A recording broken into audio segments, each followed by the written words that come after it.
I think if Ethan was an Arab, he would be one of the guys doing the pogroms against the Jews. This is the Ethan Klein, Hasan debate. I watched a decent portion of it, and it gave me the longest headache. I think it was like a 2-day headache.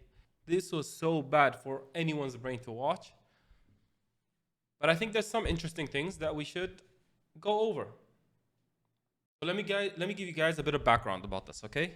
So they're talking about the Nakba, and Ethan Klein thought it was a good idea to bring up the point that Jews in Iraq, Jews in Morocco, Jews in Egypt were being persecuted, and they had their own Nakba in these countries. Fucking Arabs. We left because we were no longer safe. Do you want to explain what he meant by that? Explain what he meant by saying we didn't leave because we were Zionists, we left because we were no longer safe.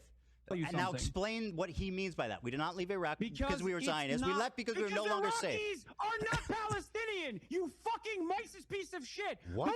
Do you think Iraq? Do you think all Arabs have one fucking mind? Why Is that what you think? Answer the question. You want to call me racist? Why were Iraqi Jews leaving to go to Israel? Because you're a fucking moron. So this conversation is obviously crazy, and everyone's very pissed off, and everyone's screaming at each other. But what was the original point? The original point here was that they were talking about the Nakba. They were talking about why Israel did the Nakba. And Ethan Klein thought it was a good idea to bring up the point that Iraqi Jews were persecuted and they were forced out of Iraq. And as Hasan rightly pointed out, what do they have to do with each other? What does it have to do, what happens in Iraq, with what's happening in Israel? They're completely different people. So let me clarify this, because I think there's so much social conditioning. Even Ethan Klein himself, he didn't get the point. He doesn't understand what Hasan is even trying to say. What?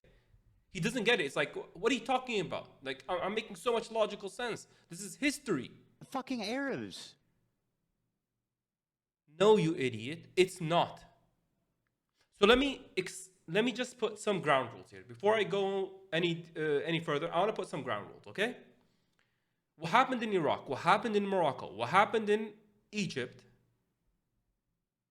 was anti-Semitic. I don't think anyone disagrees with that. It was anti-Semitic. And was it with the approval of the governments there? Yes. That's the second point. Third point, these governments, even if it wasn't with the direct approval of these governments, they were colonized countries. They were colonized by Western powers. So this was also the approval of the colonizer. Okay? That's point number 3. Okay? Point number 4. It wasn't just these countries. It wasn't just the colonizer who wanted this. Israel itself wants this. Israel itself wants that anti-Semitism to happen in these countries. They want Jews to move to the land of Israel. Israel is the biggest proponent of anti-Semitism. Israel loves anti-Semitism. We just saw the 4chan hack, and 4chan is the biggest cesspool of racism, in particular anti-Semitic racism. 200 million posts come from Israel itself, that tiny country. Israel alone has more posts than the next 20 countries. You might ask yourself, why? Why does Israel have the most posts on 4chan? One of the most racist, anti-Semitic websites you can find.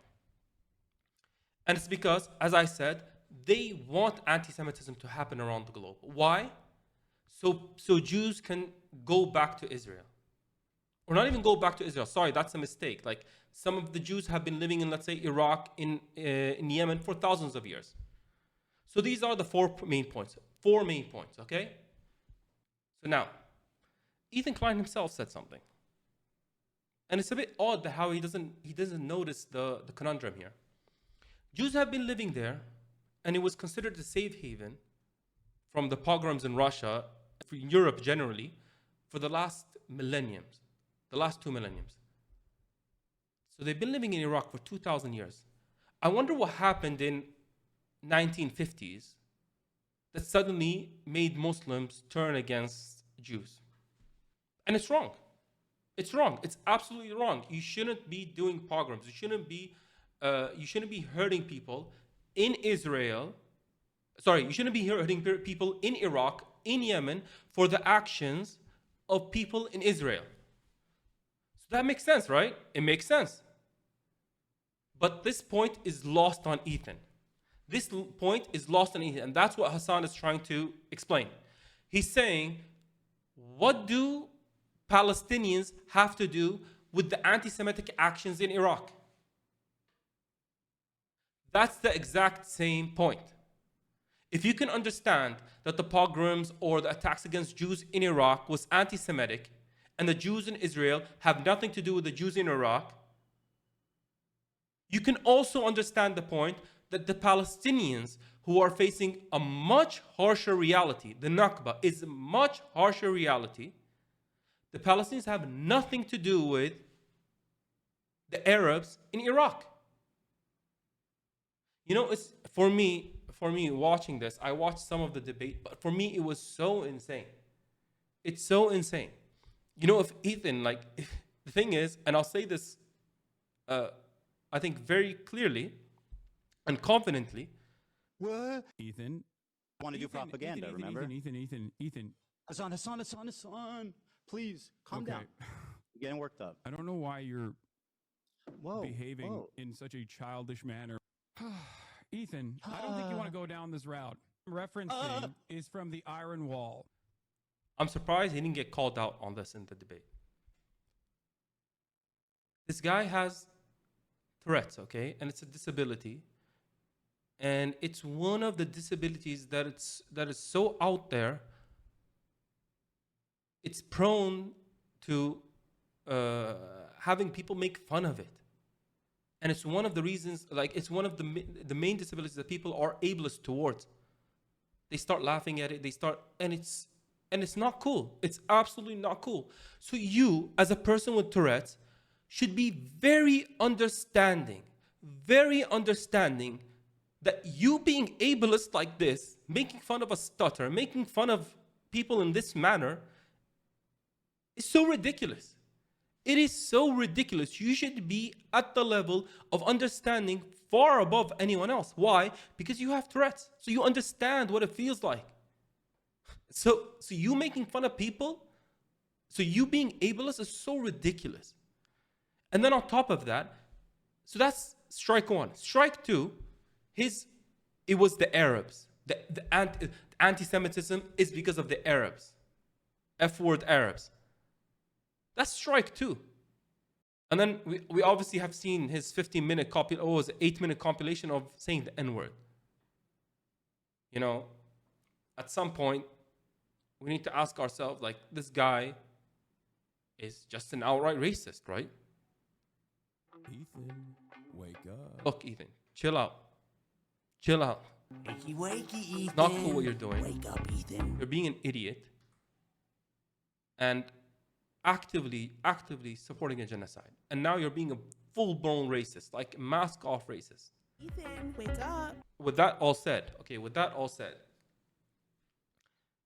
I think I want to be positive here and hopeful. I think things are taking a turn in the right direction.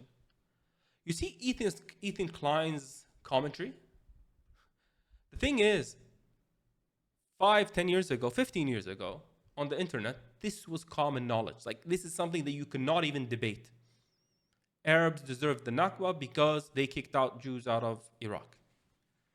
And Hasan bringing this up to the forefront and having a wide enough audience, not just from his fan base, but across Twitter, across TikTok, having this level of understanding, for me, is so hopeful. It's so good. Because this never existed before. Even personally, on my personal journey, I've learned so much in the past 3 years. I think even with the genocide that's happening in Gaza, just people's understanding of things, how social conditioning works, how things we take for granted And we shouldn't be taking them for granted. How we should hold people accountable. Governments. And Ethan Klein, when Hasan held him accountable here, when he said, That's why, because you're so said, racist. We did not leave Iraq. He was taken aback. What? He's like, what? Like, what? I'm just saying historical fact. But it's very easy to understand it when I say, for example, Jews in Iraq deserve what's happening to them because of the Jews in Israel. That's a ridiculous statement. They have nothing to do with each other. And that's just as ridiculous as saying it about the Arabs. But as I've heard Hasan say before, Islamophobia is the most accepted form of racism in the world today.